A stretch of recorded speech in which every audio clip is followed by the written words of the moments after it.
Buenas tardes, bienvenidos a este nuevo vivo de la Fundación Cáncer FUCA. Como todos los lunes, 19 horas, comenzamos a transmitir y ya en breve se va a sumar con nosotros la doctora Rosario Custiriano, María del Rosario Custiriano, y el tema de hoy es leucemias crónicas. Les vamos contando para todos los que se van sumando ahora y para los que nos escuchen este vivo más adelante, porque deben saber que este vivo se guarda en el feed de Instagram de FUCA y luego se sube también a nuestro canal de YouTube. Así que todos los vivos de FUCA que hacemos todos los lunes a las 19 horas lo pueden ver luego también en nuestro canal de YouTube. Para todos ustedes les contamos también que FUCA es la Fundación para la Docencia, Investigación y Prevención del Cáncer y que todo nuestro trabajo es posible gracias a la donación de muchísimas personas. Y acá, si es posible, acá les voy a compartir y vamos a fijar. Acá va a quedar en el vivo fijado un comentario. Ese comentario que he fijado es la página web de FUCA, donde ustedes y a través de esa página web pueden realizar donaciones para colaborar con el trabajo de FUCA. Bueno, y aquí vamos a ver, vamos a tratar de ver si podemos incorporar ya a la doctora Rosario Custiriano, que sabemos que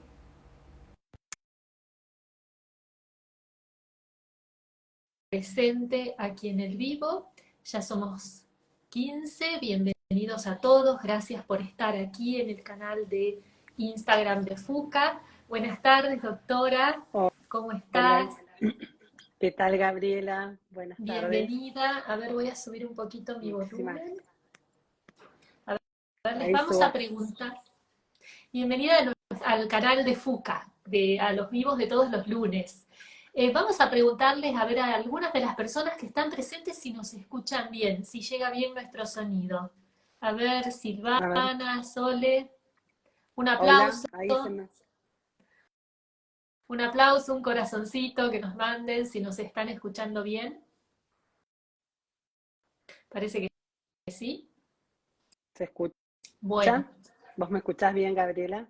yo te escucho bien. Acá Edith nos dice que se escucha bien, así que bueno, muchísimas gracias.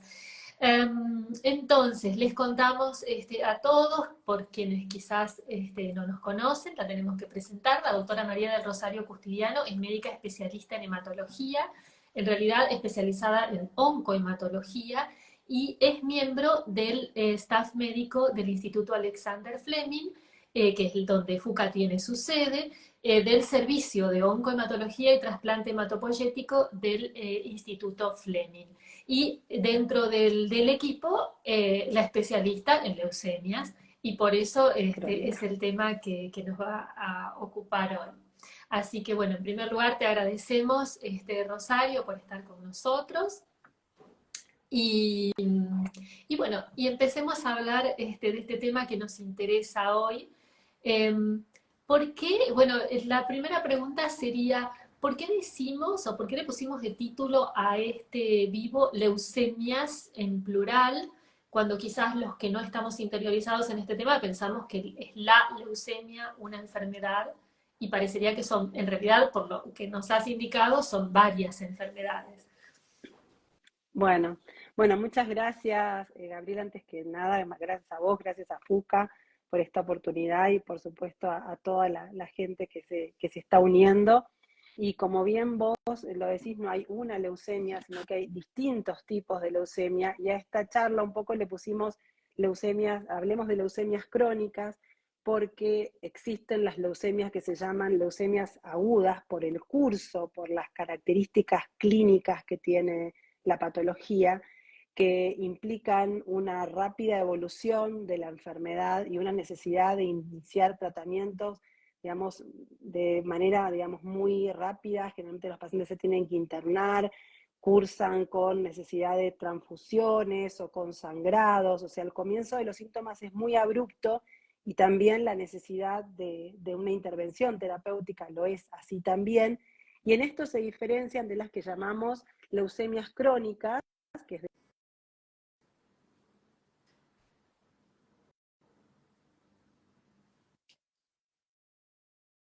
patologías tienen la característica de tener un curso mucho más indolente, donde entre las primeras manifestaciones suelen ser el cansancio, a veces también puede producirse, bueno, digamos, pérdida de peso, pero todo cursa como de una manera muy indolente. En el caso de las leucemias crónicas, que se llaman las leucemias mieloides crónicas, que son un subtipo de leucemias, estas van a cursar con aumento importante de los glóbulos blancos, y eso se va a advertir en un laboratorio.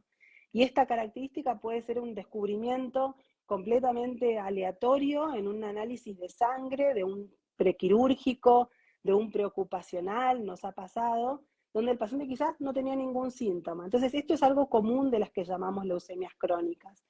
Estas leucemias se van a dividir en leucemias mieloides o leucemias linfoides, ¿sí? Según cuál sea el tipo de glóbulo blanco que está implicado en esta proliferación, ¿sí? Las células, los glóbulos blancos van a nacer en la médula ósea. La médula ósea, que no la tenemos que confundir con la médula espinal, ¿sí? La médula ósea es ese tejido que anida en el interior, en la cavidad de los huesos, sobre todo de los huesos largos cuando somos adultos, digamos, más cerca de las articulaciones, los huesos como los de la cadera, sobre todo la pelvis y la columna, el esternón. Entonces, esos son los lugares que cuando ocurra una expansión de la médula ósea anormal van a doler, pueden llegar a doler. Bueno, en este lugar van a crecer estas células. Entonces, es un cáncer de la sangre porque hay una proliferación anormal de células descontroladas, donde hay una alteración genética implicada.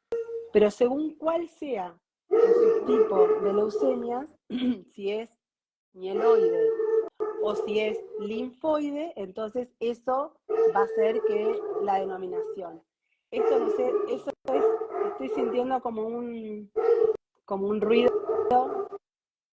Sí, se siente un ruido y voy a tratar de, a ver si puedo encontrar la manera de, no, acá. A ver, Vamos a hacer una cosa, te hago una pregunta y me silencio, porque tengo acá sí alguien muy ruidoso en la casa y no hay nadie que me ayude para frenarla. No hay problema, no, ahora, bueno. Entonces, decías, el tema es un problema en la médula ósea que es la encargada de producir las células de la sangre, si no estoy confundida. Se Así es. producen glóbulos blancos en exceso, ¿es así? Es así. Estos glóbulos blancos van a ocupar, o sea, estas células madres se van a encargar de producir en forma normal glóbulos blancos. Si estos glóbulos blancos pertenecen a la estirpe linfoide, estos que son anormales, entonces las vamos a denominar leucemias linfocíticas crónicas. Y si en cambio la célula anormal, la stem cell, es una célula mieloide, que digamos que es una célula madre de toda una, de toda una descendencia mielógena, o sea, de estirpe mieloide, y da origen a glóbulos blancos como son los leucocitos, los neutrófilos, que son los normalmente encargados de hacer el primer enfrentamiento contra contra una patógeno. Entonces, en ese caso, estas células, esta leucemia se va a llamar leucemia mieloide crónica, ¿sí? Pero hay que diferenciarla de las agudas, que también tenemos las leucemias linfoides, linfoblásticas agudas, y las leucemias mieloides agudas. Son otro tipo de leucemias donde las características, como dije antes, son, son mucho más agudas, se presentan generalmente con descenso de las plaquetas, descenso muy abrupto también de los glóbulos rojos, con una anemia marcada y con un incremento de los glóbulos blancos. En estas leucemias crónicas hay un incremento de los glóbulos blancos, pero muchas veces no se acompaña de descenso de plaquetas, ¿sí? Que son las encargadas de defendernos de los sangrados, y descenso de los glóbulos rojos, sino que a veces las otras dos series, las llamamos series, los hematólogos digamos, si estamos hablando de los glóbulos blancos, es la serie blanca, si hablamos de los glóbulos rojos y la anemia es la serie roja. cuando hablamos de las plaquetas, hablamos de la serie plaquetaria. Entonces, es como que una de las series está aumentada, la de los glóbulos blancos, y las otras dos series suele estar normal, ¿sí? O incluso a veces aumentada en el caso de la leucemia amiloide crónica. Sí, pero esto es muy, digamos, es como bastante esencial para poder diferenciarlo en el momento agudo en que uno reciba a un paciente en la guardia y tiene que decidir si ese paciente se va a quedar internado porque sospecho que tiene una leucemia amiloide aguda, o en realidad podemos decirle que, nada, que digamos, no requiere internación porque es una leucemia crónica y lo vamos a poder manejar seguramente y hacer todos los estudios en forma ambulatoria. Pero esto que parece como tan básico, incluso a veces es motivo fundamentalmente que el paciente recibe esta noticia y se alarma muchísimo, o que incluso en la guardia a veces nos llaman por teléfono, bueno, que hay un paciente con 100.000 lóbulos blancos o 80.000 lóbulos blancos, y bueno, se tiene que quedar internado, y ahí el hematólogo, digamos, interviene, mira el frotis, o alguien del laboratorio, digamos, mira en el microscopio, ve que todas estas células son maduras. Esto es otra cosa importante en la diferenciación de una leucemia amiloide aguda y una leucemia amiloide crónica.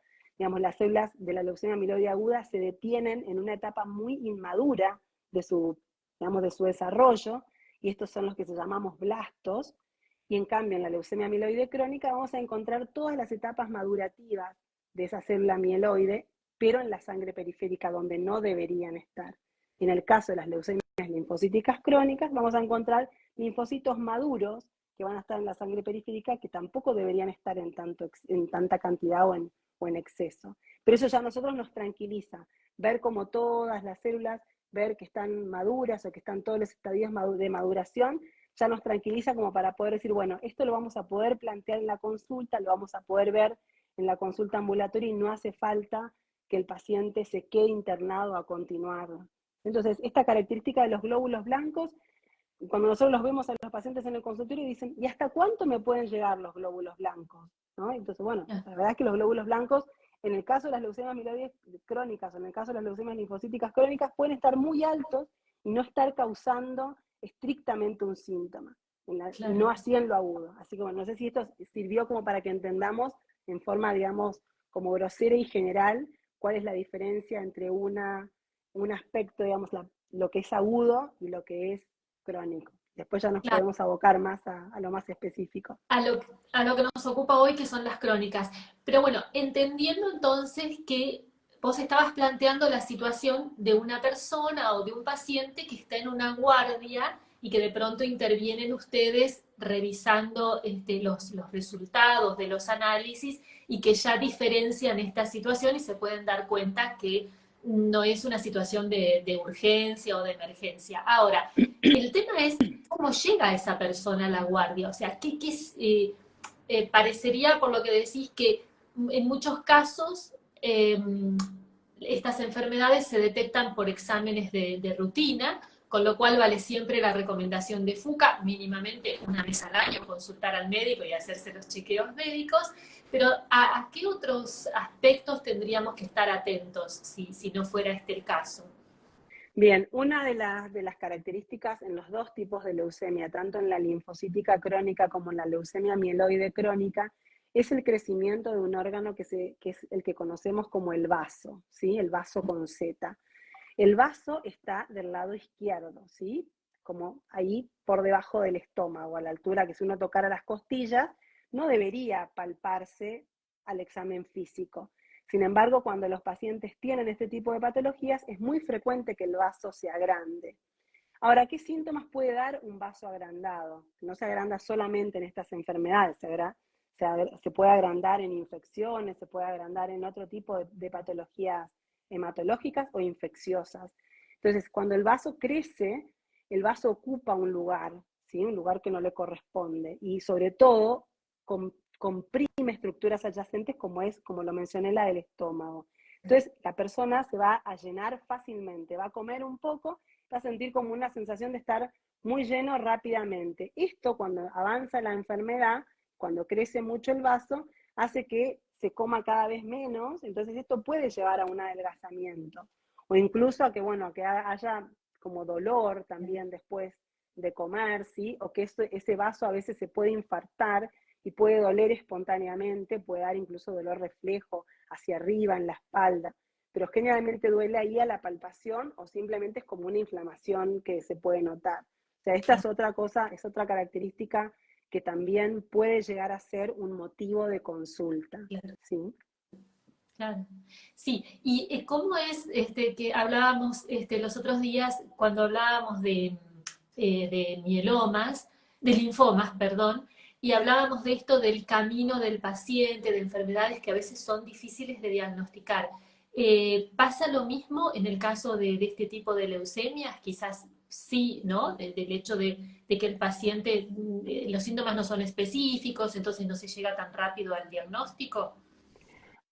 A ver, no es tan frecuente porque como cuando hacemos un análisis, como generalmente cuando una persona se siente mal, ¿sí? O no se siente como siempre, va a un médico, le va a pedir un análisis de sangre y esto se va a detectar en el laboratorio fácilmente. Entonces, esa parte del camino está allanado y está como facilitado porque es muy transparente la situación. Claro. El nombre de leucemia, ¿sí? La palabra leucemia tiene que ver en su origen en que hay glóbulos blancos, o sea, hay estos leucocitos en la sangre en exceso. Entonces, esto es lo que tiene que ver justamente con algo muy simple como es un análisis de sangre. Lo que pasa es que lo que no a veces es tan simple es como llegar a esta disquisición de si es algo para que nos alarmemos y que realmente salgamos, digamos, a tomar medidas inmediatas,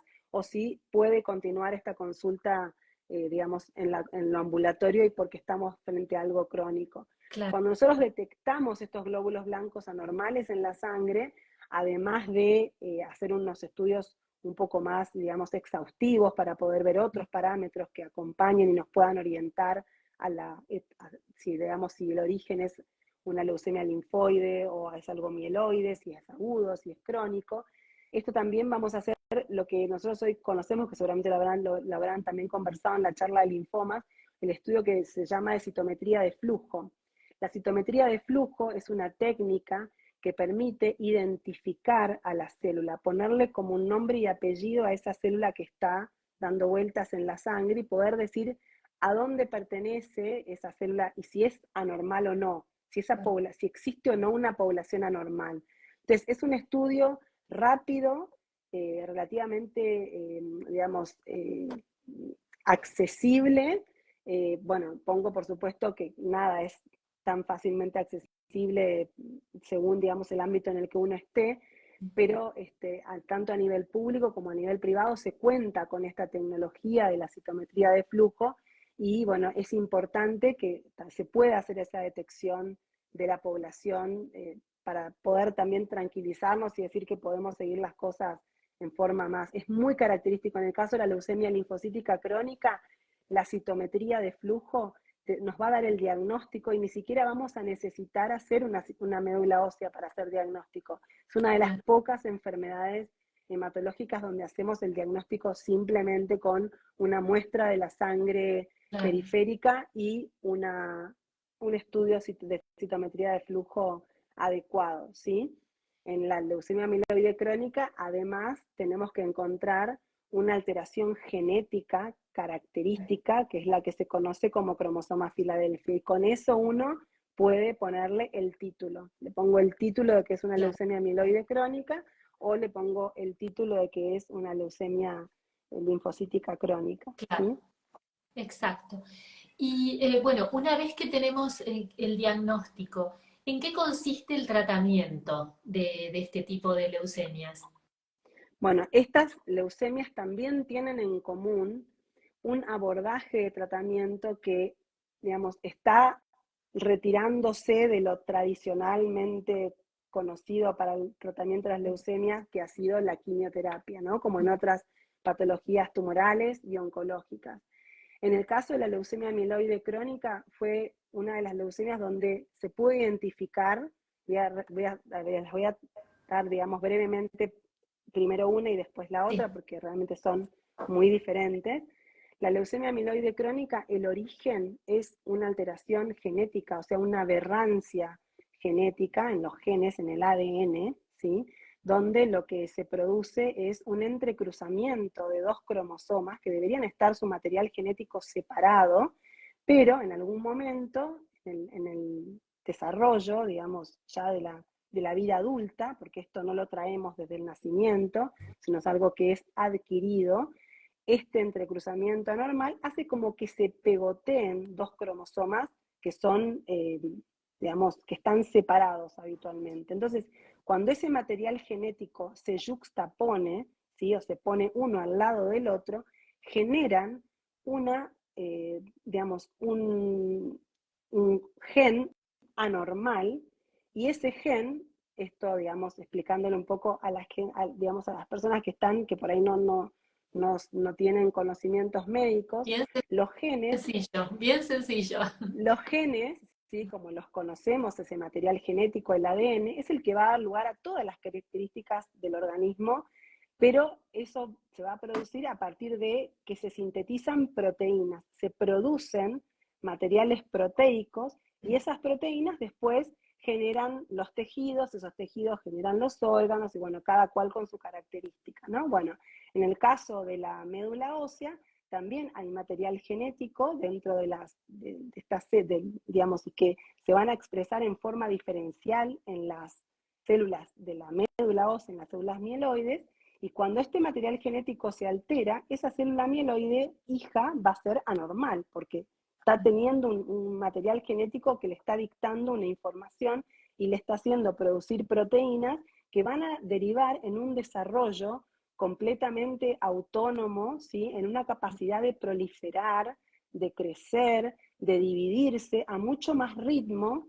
¿sí? Más acelerado que lo que debería ser normalmente. Entonces, esta proteína adquiere como lo que llamamos como ese hit, esa ventaja proliferativa, tan solo de juntarse con otro gen en un lugar que no debería estar. Entonces, el hecho de estar en esta situación, y esta proteína se va a llamar, es la tirosina quinasa BCR-ABL, así la conocemos, y esta proteína este gen lo podemos detectar, ¿sí? A partir de pruebas específicas, donde yo sospecho que esto es una LMC, bueno, voy a ir a buscar la alteración citogenética, ¿sí? En la médula ósea, o también lo puedo hacer a un estudio dirigido, pero tengo que ir a buscarlo sabiendo que estoy queriendo encontrarlo. Esta técnica es por PCR, la PCR la hemos conocido mucho por el COVID, ¿sí? La PCR es una técnica donde lo que necesitamos levantar y revelar es un material genético anormal, ¿sí?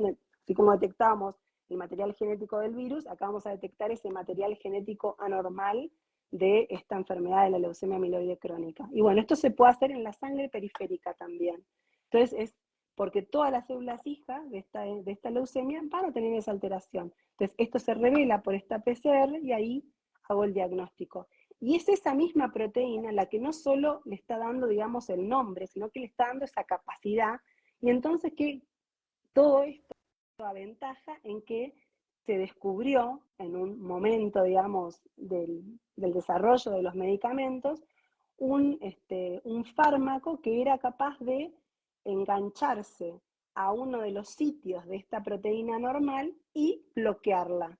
Entonces, de esta manera, bloqueando esta proteína, le incapacitaba toda la vía que seguía, digamos, a su, digamos, como si uno apagara un botón de la luz y dejara sin corriente, o sea, yo pudiera cortar la corriente, entonces dejo sin luz toda una casa. Bueno, eso es lo que hacen los fármacos dirigidos contra esta proteína tirosina quinasa. Son específicos, se unen ahí donde debería fosforilarse, es un término bioquímico, impiden esa situación y de esa manera, entonces esta proteína queda inactiva. Entonces, dando este fármaco en forma continua, que no es quimioterapia, porque es una terapia dirigida, ¿sí? A esa alteración genética, va a bloquear el sitio de esa proteína, también va a bloquear otros sitios de otras proteínas que quizás intervienen en otros mecanismos biológicos de la persona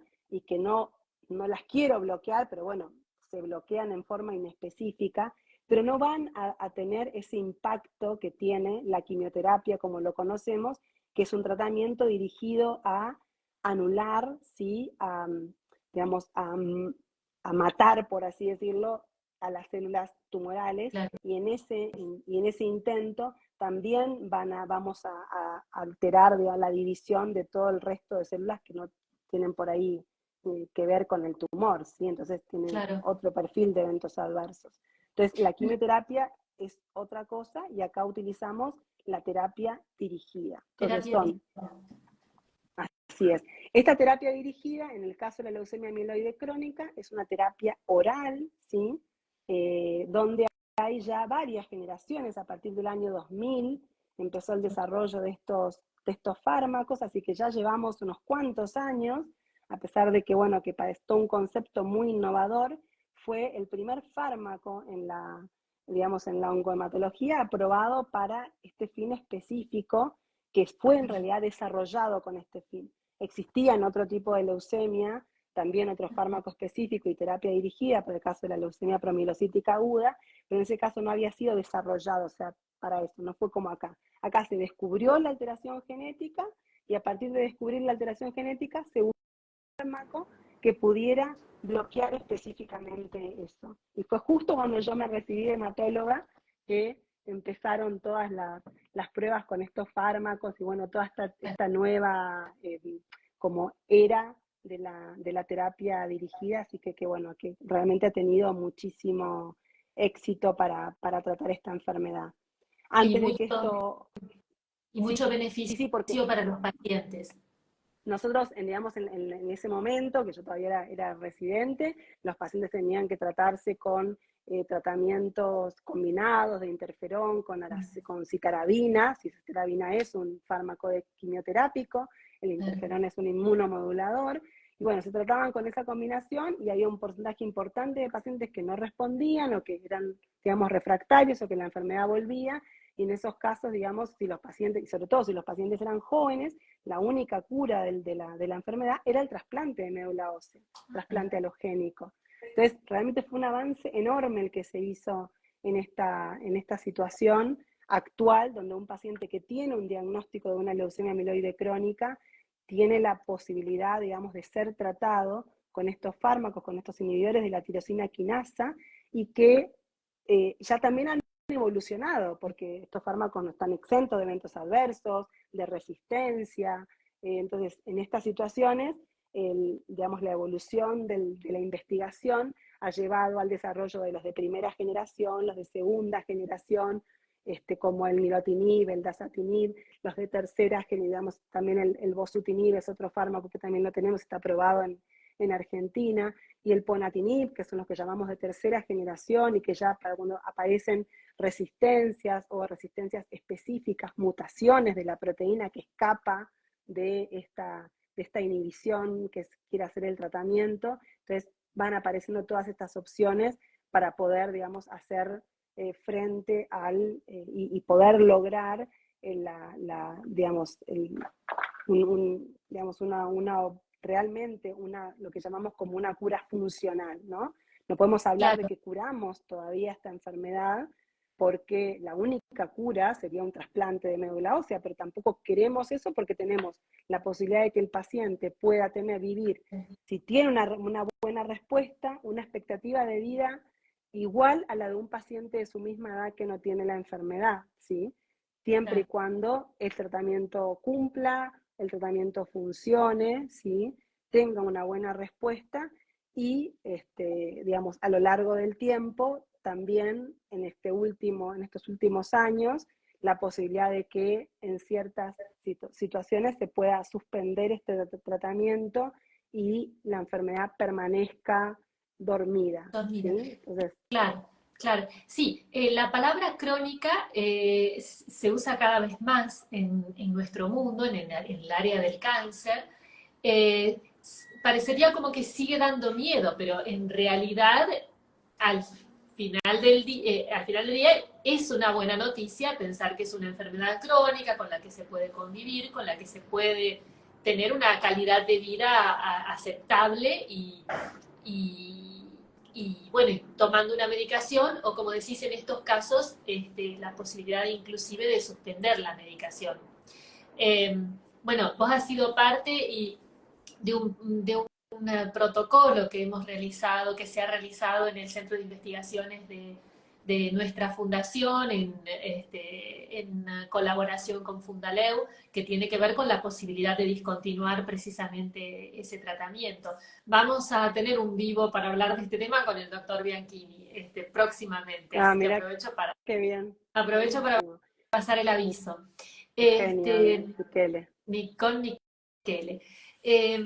Así que bueno, estabas hablando de cuando comenzaste a ejercer. Podemos aprovechar este momento también para hacer un paréntesis y contar algunas de las cosas que hacemos en FUCA, que apoyamos la especialización médica, que en tu servicio tenemos dos becarios, dos médicos que se están especializando en oncohematología y que por supuesto para cumplir con esta misión de FUCA de apoyar la capacitación médica, viene muy bien el apoyo de muchas personas y de empresas que nos acompañan para que sea posible, para que estos médicos, para que sea posible esa capacitación.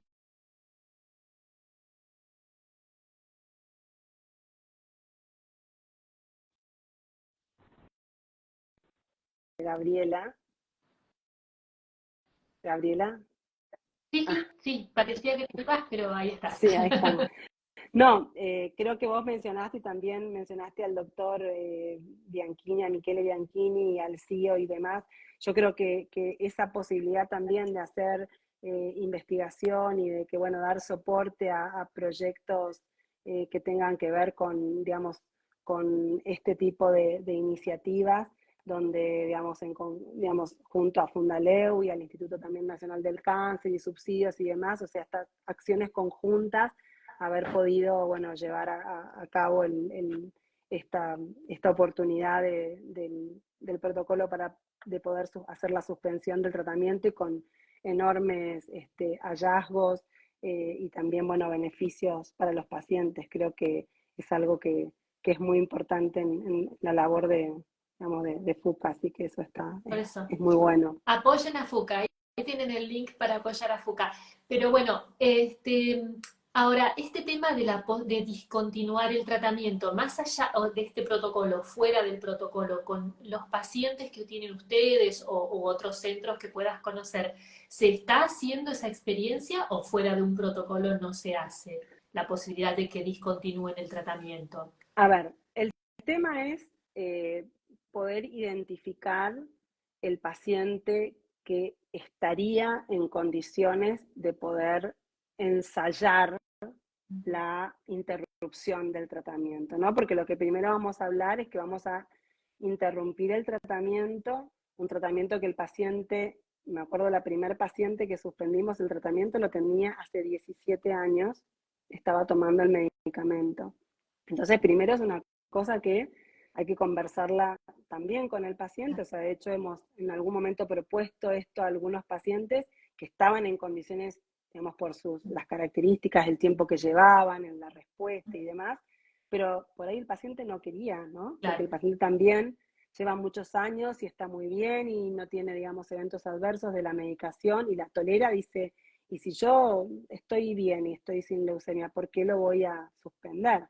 ¿No? Entonces, bueno, entonces es una cosa que se conversa con el paciente, todos los tratamientos, todo, así tomemos una aspirineta, tiene un impacto eventual o potencial de un evento adverso. Entonces, uno no debería recibir ningún medicamento que no necesita. exacto. Entonces, yo creo que la clave es poder identificar qué paciente ya no necesita el Claro. medicamento, ¿sí? Entonces, esto los primeros ensayos que se hicieron fueron tratando de buscar a aquellos pacientes que ya habían alcanzado una respuesta gracias a la PCR cuantitativa, podemos Sí, identificar a aquellos pacientes que están en un nivel de respuesta profunda, así lo llamamos, respuesta molecular completa claro. profunda. O sea, tienen niveles muy, pero muy bajitos o indetectables de este gen anormal que conversábamos hoy, de esta traslocación que conversábamos hoy del BCR-ABL. Entonces Entonces, a esos pacientes que ya llevan un tiempo largo de tratamiento, que están en respuesta profunda, que nunca la perdieron durante el tiempo, porque una cosa importante también es que todos estos pacientes tienen que estar muy bien monitoreados, claro, ¿sí? Cada 3 o 6 meses, depende de la etapa en la que estemos, haciendo un estudio de PCR como para ver que la enfermedad sigue en respuesta profunda. Entonces, claro.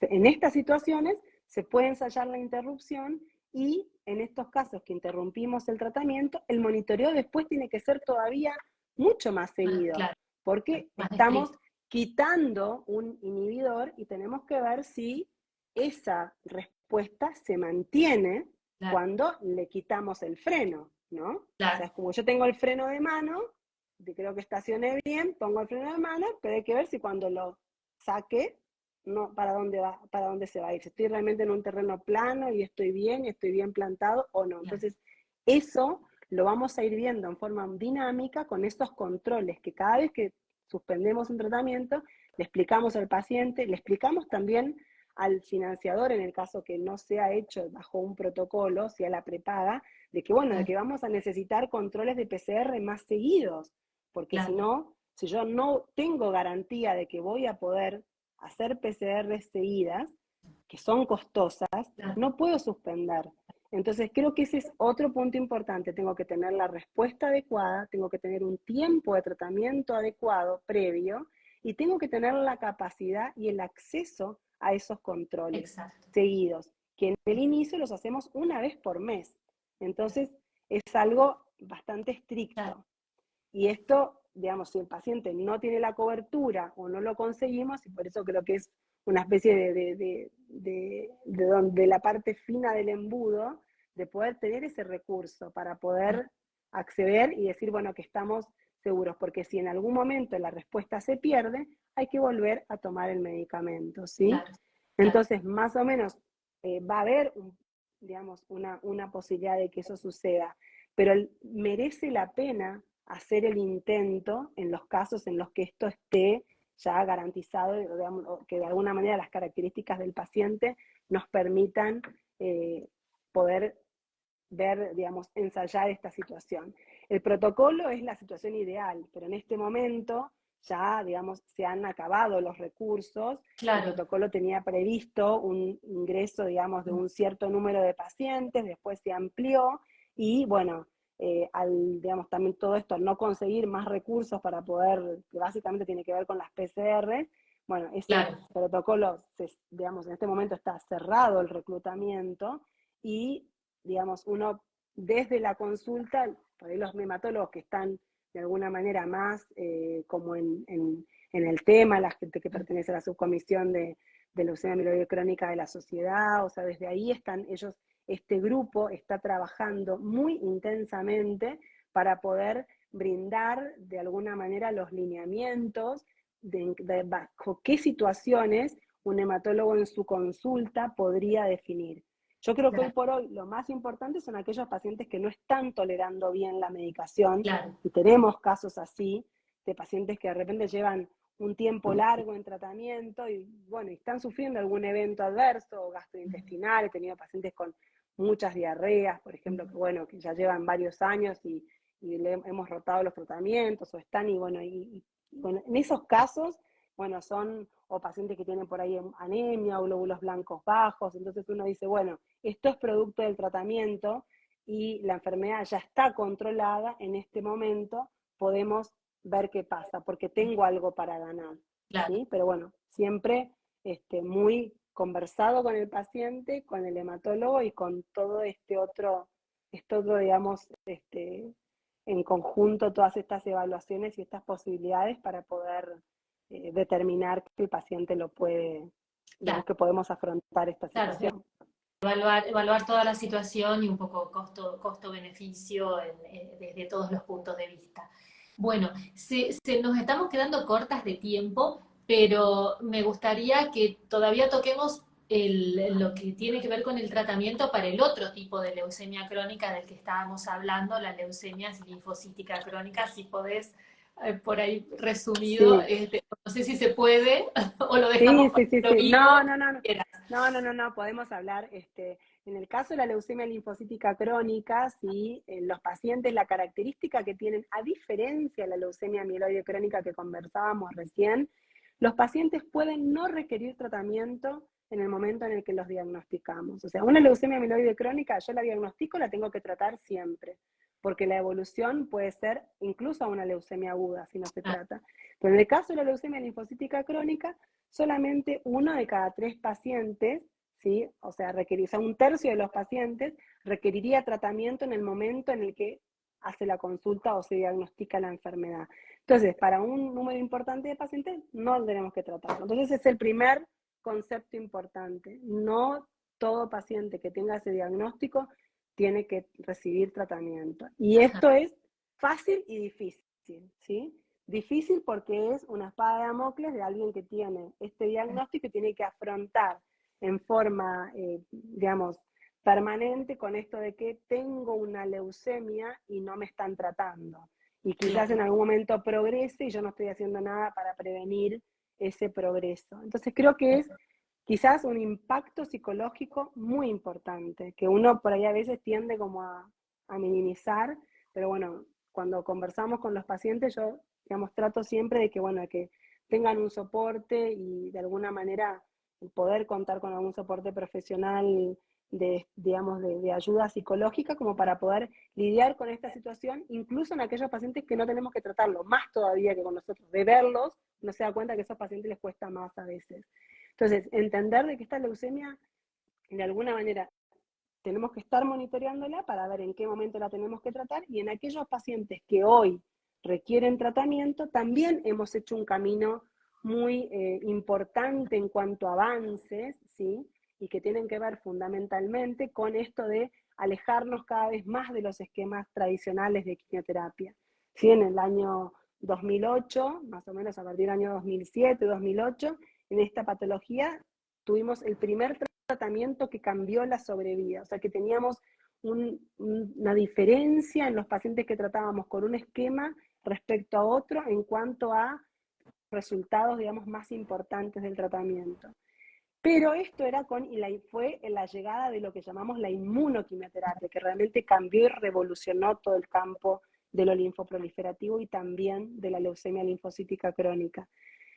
Y paulatinamente, ¿sí? Fueron llegando, en el año 2014, 2015, tuvimos la llegada de también un grupo de fármacos que se llaman los inhibidores de la Bruton tirosina quinasa, también inhibidores de una tirosina quinasa, que es un fármaco que bloquea a una de las proteínas clave que la célula linfoide crezca, también se reproduzca, no muera, o sea, una proteína central para mantener la vitalidad de la célula tumoral.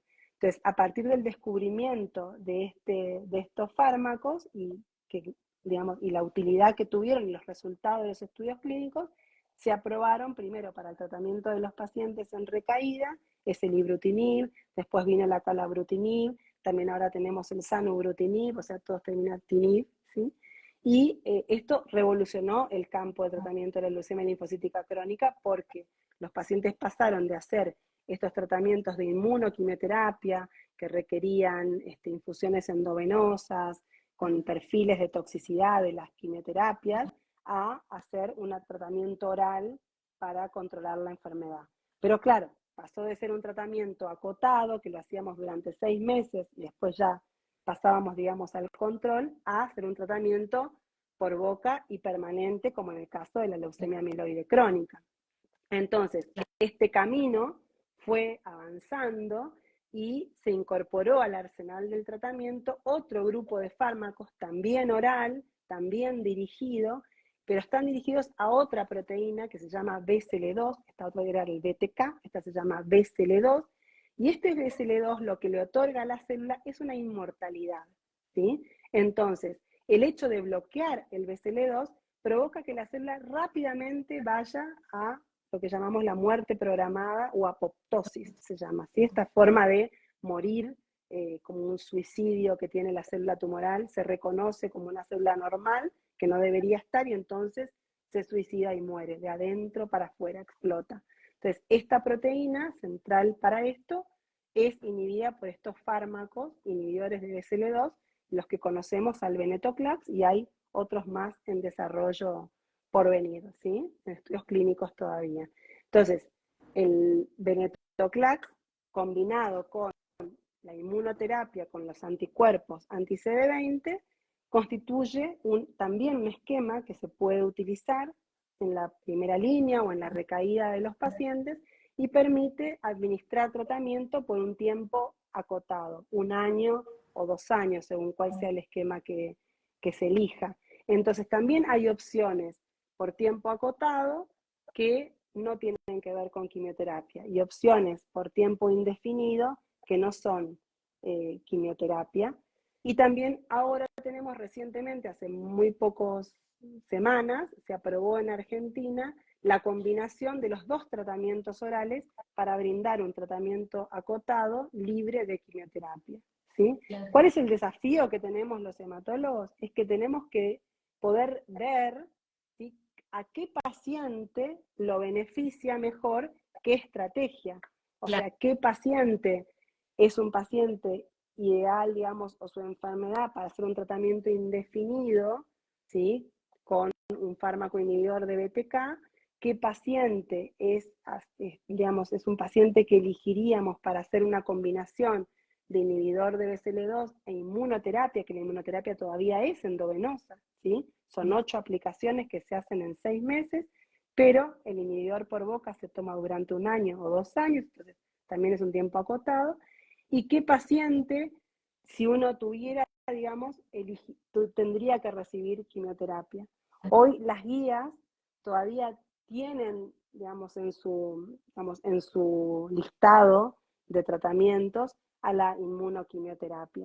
Pero bueno, esto es en los casos en los que no se accede porque a veces realmente las dificultades de las aprobaciones y todo pueden derivar en que todavía haya pacientes que deban recibir inmunoquimioterapia porque, no hay otra opción.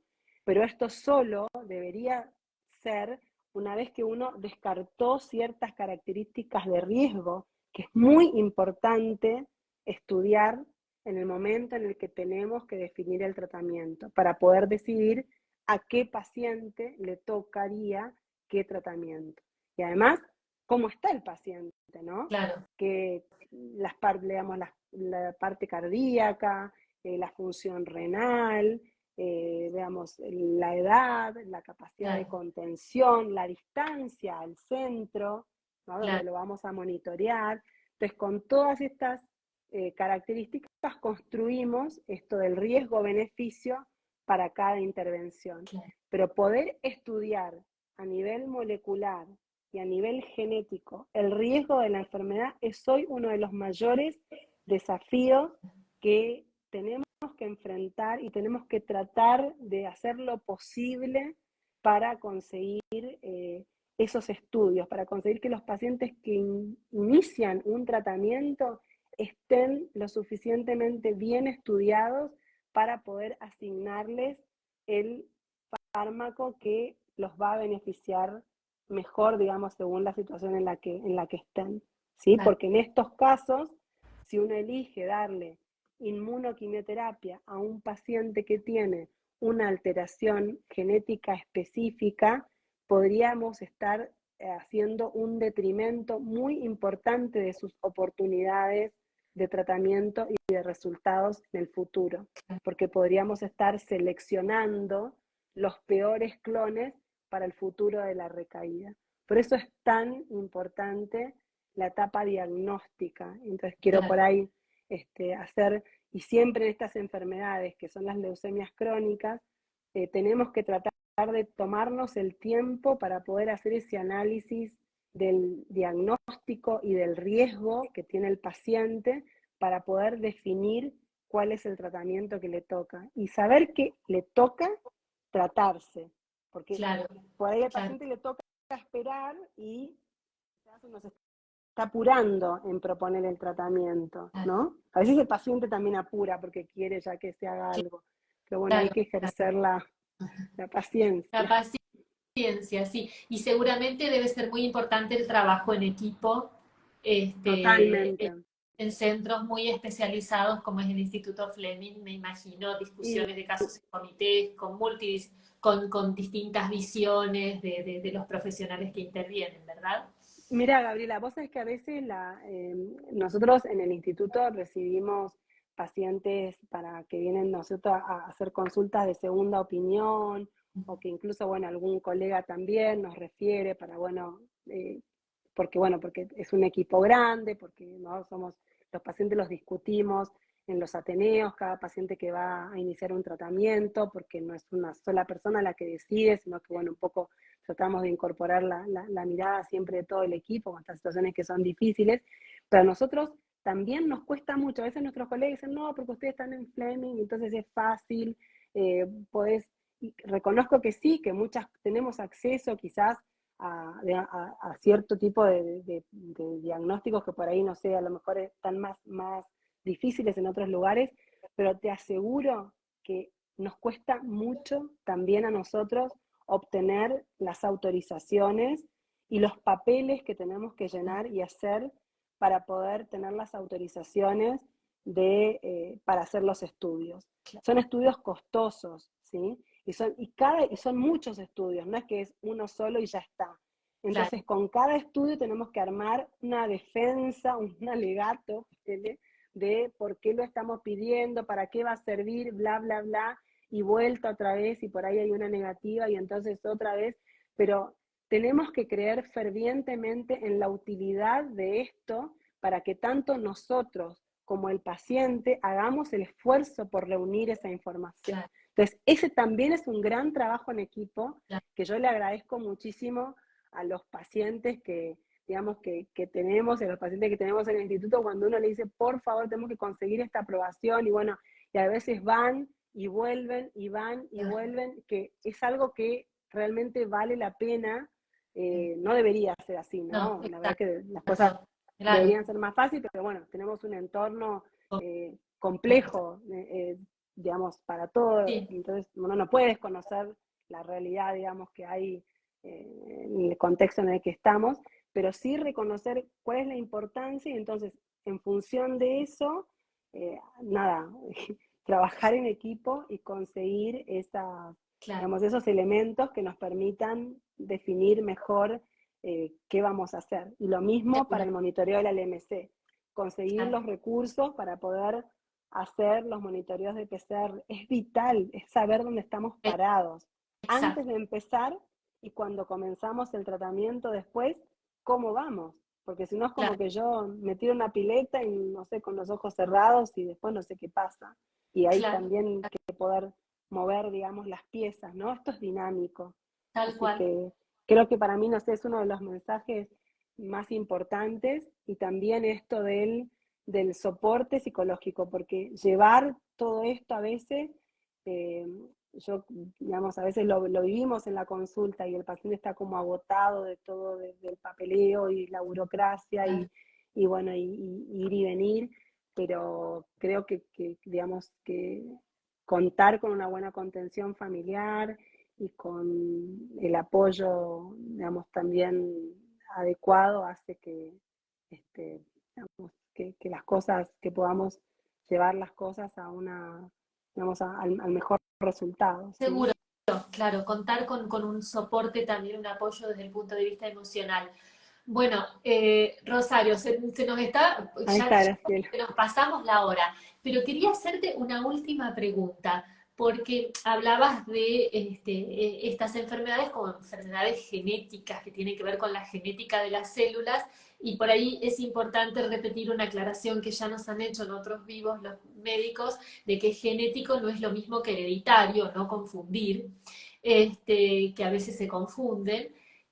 Pero bueno, acá viene la pregunta. ¿Este tipo de enfermedades tienen un componente hereditario? Me imagino que debe ser también una preocupación de los pacientes, es decir, bueno, es un paciente adulto y qué pasa con mis hijos, o es necesario, bueno, ¿qué pasa con esta situación? Bien, muchas gracias, Gabriela, por esta pregunta, porque es una pregunta muy importante. No hay transmisión, o sea, padres hacia hijos, o sea, no se heredan estas alteraciones genéticas, porque estas alteraciones genéticas ocurren, no, digamos, cuando uno, digamos, ocurren, son adquiridas, ocurren tardíamente en, digamos, en una etapa de la vida, y no están a nivel germinal, ¿sí?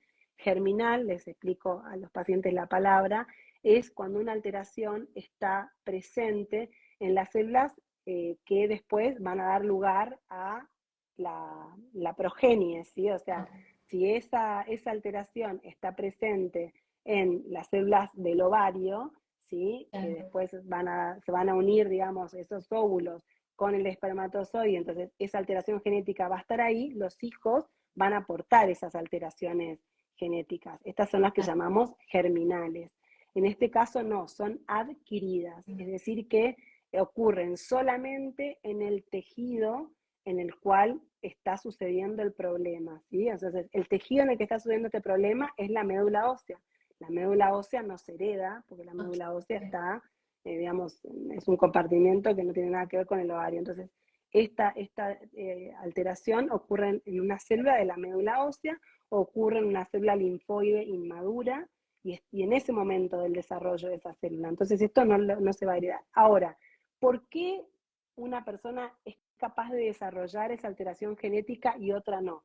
Esa predisposición puede llegar a ser hereditaria, ¿no? Cuando uno interroga a un paciente y le pregunta, bueno, ¿hay algún antecedente, algún tumor en la familia o alguna, una pregunta que siempre va a acontecer en la consulta, de cuando hay, digamos, una consulta oncológica. Uno va a averiguar antecedentes oncológicos en la familia justamente para tratar de ver si no habría algo que se está como heredando. En el caso de la leucemia linfocítica crónica, a veces hay historias familiares, ¿sí? Pero son muy aisladas y se las tratan como dentro de un capítulo aparte de la patología, no es la regla, ¿sí? No es lo que acontece habitualmente. Así que me parece muy importante esta pregunta. Claro. ¿Y algo que te pueda condicionar, factores de riesgo, algo que tenga que ver con los hábitos de vida o no hay así un... Porque Bien, siempre tratamos de buscar la causa, ¿no? De, bueno, pero ¿y por qué me tocó esto? sí, la verdad es que cuando digamos, nos hacen los pacientes esta pregunta, siempre les decimos que en el caso de la leucemia mieloide crónica, uno conoce la causa, que es ese cromosoma Filadelfia, esa alteración SBCR-ABL superpuesto, pero no sabemos por qué llegó hasta ahí, ¿sí? ¿Por qué por qué sucedió esto? Factores predisponentes ambientales siempre van a tener que ver en lo hematológico en general, los que llamamos tóxicos para la médula ósea, ¿sí?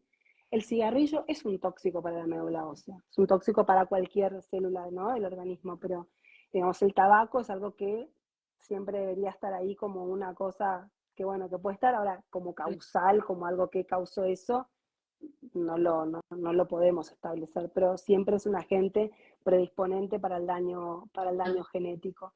Y también lo que pueden ser solventes o cierto tipo de tóxicos, también como, digamos, que pueden llegar a ser dañinos para la médula, o sea, el hecho de haber trabajado, no sé, en el ámbito de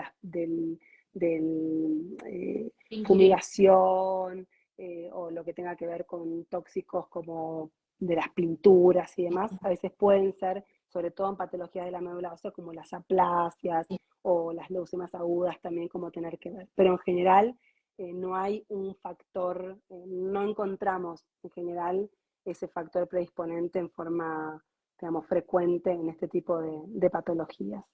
Claro. Bueno, doctora, acá Graciela te dice, gracias a esa excelente doctora, estoy en remisión.